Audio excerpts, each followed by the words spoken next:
సంకల్ప యాత్ర నల్గొండ జిల్లాలోని నకిరికల్కు చేరుకుంది. యాత్రలో కామారెడ్డి ఎమ్మెల్యే కాటిపల్లి వెంకటరమణారెడ్డి, మాజీ ఎంపీ బూర నర్సయ్య గౌడ్ పాల్గొన్నారు. ఈ సందర్భంగా తెలంగాణలో అన్ని రకాలుగా అభివృద్ధి జరగాలంటే బీజేపీ ప్రభుత్వంలోనే సాధ్యపడుతుందని ఎమ్మెల్యే వెంకటరమణారెడ్డి అన్నారు.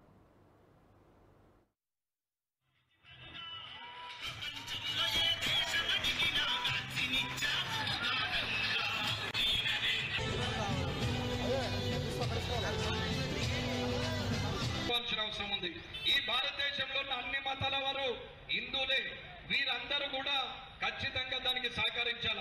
ఇవాళ గోమాతను ఇవాళ గోవధ చేయడం అనేది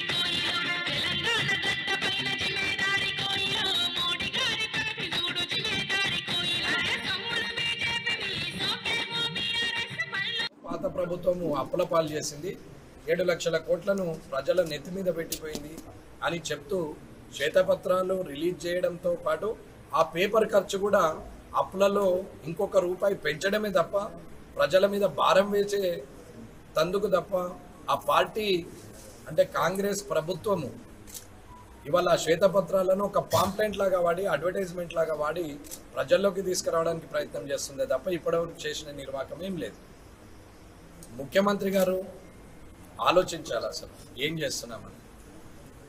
ఇకపోతే అదే ముఖ్యమంత్రి గారు ఆస్థాన విద్వాంసుడు ఒక ఆయన ఉన్నాడు, కొనుగోలు అని. ఈ కొనుగోలు సర్వే చేపిస్తే పార్లమెంటులో ఎన్ని సీట్లు వస్తాయి అనేది కాంగ్రెస్ ప్రభుత్వం సర్వే చేయించుకుంటే 59% ప్రజలు మోడీ గారికి ఓటేస్తామని చెప్పారు.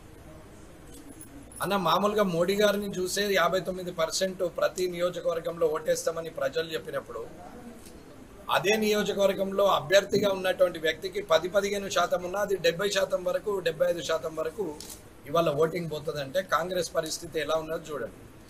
కొనుగోలు నిర్వాహకం వల్ల కంగుదిన్న కాంగ్రెస్ కంగారు పడి ఇవాళ ఎలాంటి నిర్ణయం తీసుకుంటుందో చూడొచ్చు. గత ప్రభుత్వానికి, ప్రస్తుత ప్రభుత్వానికి, బీఆర్ఎస్ ప్రభుత్వానికి, ఇప్పుడున్న కాంగ్రెస్ ప్రభుత్వానికి పెద్ద తేడా ఏమీ లేదు.